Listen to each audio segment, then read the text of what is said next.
I'm the Sergeant. And I'm the Professor. And we're going to talk to you about some modifications that we have done to our Nerf blasters for our LARP 1919 to End All Wars. This is a LARP that takes place during the First World War. So most of these blasters have been cosmetically modded to be essentially used from 1870 to roughly the early 20th century, past World War I.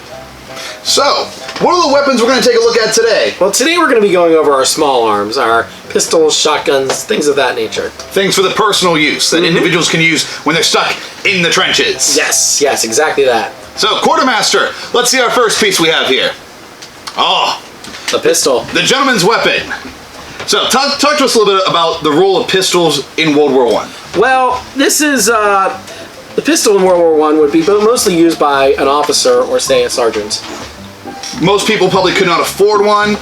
They wouldn't have access to all these guns. Most of them would be using rifles. But what is the benefit to having a pistol, though? Well, it's you can just draw and fire. It's your personal sidearm. So, say, a rifle takes a good bit of know-how to reload. It takes a minute to reload. This thing, you can throw a bullet in there, cock, fire. It's just that simple. So the situation you're describing to me is you get caught. You're there, the enemy's right in front of you, you look to your rifle, magazine's empty. No bullets left whatsoever. Exactly. Simply withdraw your pistol to eliminate the enemy. Again, there's a major benefit to this. Stopping in the middle of a fight to reload your magazine can be very troublesome. Having a blaster like this, you simply just put your Nerf bullets, your Nerf darts right in the top, and the mechanism that this works is pretty easy. It can be used with one hand. A lot of the other Nerf blasters out there, you have a top slide prime. Right, they're a lot more involved. This one is very, very simple. And if you're a bit of a run-amok, if you would, you can, in theory, carry two of these at once to double your firepower. So pistols in World War I. How often would the average soldier have a pistol with him? Not very often. Not very often at all. This is more of a weapon for sergeants and officers and the like. Now, could a soldier carry a pistol with them? They very well could, but for the most part, they would be using the weapon that they were issued. The thing about this is, the ranges that we're talking about in World War I between the trenches, we're talking hundreds of yards. A pistol might be relatively ineffective at that distance. Right. So most of the normal troops would not carry these. They are not necessary. Right, they're not. You need to provide rifle fire for the rest of your squad. This might only weigh you down. For our soldiers out there, that's good to keep in mind. This is not standard issue. This is something that for the specialists, artillerymen, you may have to sacrifice some other kit in order to bring a pistol with you. So, how about Quartermaster, our next item we have here? Oh. Shotgun. Oh, baby. Oh, here we go. Here we go. So talk to me, what model is this? What Nerf blaster is this? This is the Zuru X-Shot Eliminator, I believe. So it's not a Nerf blaster, this is a Zuru. Which, I mean, this thing is still around, this thing's still out there, you can still get a hold of this. This one is a lot of fun.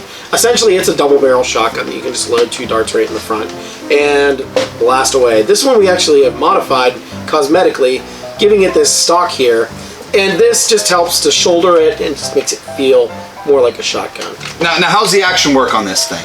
The action, you just pull this part back, you pull the trigger, and that's it. It's going to fire this dart first, then this dart, but this one does not have any smart AR. So you might be familiar with smart AR, smart air restrictors. In some of the Nerf brands, when you pull the trigger, it alternates back and forth. There's like a device in there. So if you fire with this barrel first, and you cock back and you fire again, it is going to fire this barrel. So keep warned of that. Oh yeah. Like you said, these are pretty inexpensive. They're still easy to find. Even though it is a budget blaster, Zuru, I think it's an amazing use. They're a pretty good brand. Now, let's say you want to get real close and personal. Again, this might be a little unwieldy through the trenches. You want to really give the surprise to the Hun. Well, Quartermaster, you might be able to use something like this instead. So talk to me a little bit about this. This is the exact same model, only the stock has been cut down. Normally this one would have a small stock to it, but you couldn't really shoulder it that much, so this one is just made with a pistol grip, so you can just one hand and shoot with it. It is a very fun blaster to use. So the issue with using these in World War I is this is a civilian weapon. Double barrel shotguns are pretty standard for civilian use, so using one of these as a frontline troop, it might raise a few eyebrows. A little bit. However, that's one of the things about World War I is that not every soldier on the front line is going to have access to standard issue equipment. So a troop using something like this is perfectly fine. Now, most of the shotguns used during World War I, Quartermaster, are you ready for the next piece? Most of what people are going to use would probably be a pump action shotgun. Exactly. So this is the Rough Cut. This is another Nerf brand. Now the prime on this one, you pump back and forward and you're ready to fire. So if you're looking to be a little more authentic, you can use something like this. There are modifications out there. I've seen 3D printed attachments to put stocks on the back of these if you really wish. But for sweeping the trenches, something like this would do you well. One of the things about this is if you are an Allied soldier carrying with you a shotgun into battle, the Germans might consider this part of a war crime. What is the reason for that? It's because it is a maiming weapon. It is meant to cause maiming injuries and not just kill. So they consider that extremely vicious, extremely malicious. Yeah, inhuman, whatever you want to call it. Definitely work towards their propaganda machine. Yes, definitely. And at the end of the day, it's a gun just like the rest of them. All right, Quartermaster. What's our next weapon we have here? The rifle. For the honest Tommy. So this is, of course, a long shot. This is the Nerf long shot. It's been around for, oh my gosh, nearly 10 years now. With a recon barrel attachment on the front there to make it a little bit longer. Just for cosmetic oomph here to make it seem a little bit more like a rifle. So this is supposed to denote any of the rifles that soldiers during World War I can use. This could be a Lee Enfield. This could be a Springfield. It is clip fed, so you will need a magazine to insert in there.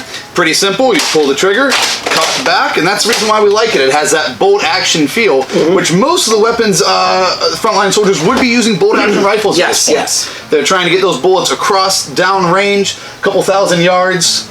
So this is a pretty much what a standard weapon would be. Yeah, basically they're taking one shot at a time, aim, shoot, just like that. We prefer using a 6-clip with this. I know a lot of people may use a 12 or an 18 or a drum round, but for soldiers at this time period, a smaller clip the better. Yeah, unless you want to say you've got a Pedersen device on it. That's my professor cap going off there. And here's the Lawbringer, and this thing is great. You can just grab this thing and lob off a couple shots at someone, and it is just perfect. I mean, more bullets than the standard 6-clip, and you don't have to reload a clip with it. You can just reload right into here. I mean, obviously this is going to go with your preference, but this thing is just as simple as the hammer shot. Now, again, not a lot of people can maybe get access to a long shot, a long strike, or a recon. This is also a pretty good alternative. If Nerfing with LARPing, if not, this is not your main hobby, this is again one of those easy ones. It's pretty much running off the same design as the hammer shot. You have a hammer, you pull it back, except instead of 5 rounds, this thing's going to be shooting 12 rounds. And this thing is very easy to use. That's what's good about it. For our last blaster for today, this thing is a beaut. This is the MP-18. It is a submachine gun. This is commonly used by the Germans. Now, as you can hear in the word, MP-18. MP stands for machine pistol. 18. So it is a late war gun. So most of the average frontline troops would not be using a rifle such as this, a submachine gun such as this. But since this LARP takes place, obviously, in 1919, we're going to allow that submachine guns have entered the realm of our world a little faster. As they would have. So the MP-18 is used mainly by stormtroopers. So this is a gun that's going to get up in the face of the enemy and really give it to them. What it's using is, we have modified this. This is a 3D printed attachment point. Usually the Raider, the Nerf Raider, which this is built off of, would have a handle down here. We replaced it with a 3D printed part. That is more of a modern shotgun feature right there, and this is more of your traditional shotgun feature right here. And it uses a 18 clip here. This is not the 25, this is not the 35, this is an 18er. It's a drum magazine, just like the MP-18. You insert that there, you pull forward, and the other good thing about this is it has slam fire mode. Now, I know a lot of Nerf blasters today, they use flywheels or they're automatic. You simply depress the trigger, hold that down, and you'll fire it until you're pretty much done there. Yeah, and that's a great way to just throw a bunch of bullets into someone right there. Throw some lead downstream. Now, obviously, again, we're playing as the Allied here. Right. But would you say that maybe late war some of the Allies get a hold of some of these? Oh yeah, definitely. And if you want to run it that way, then that is your prerogative. So, that was our overview of small arms of World War I. Professor, next time you go into the trenches, what are you going to bring with you? Well, I'm going to go with a professor's loadout. Oh. In that case, I'm gonna have to improvise. Whoa! So, next time we meet, we're gonna take a look at some improvised weaponry. Some explosives, and of course, some close quarters combat weapons. At ease, soldier. Till next time.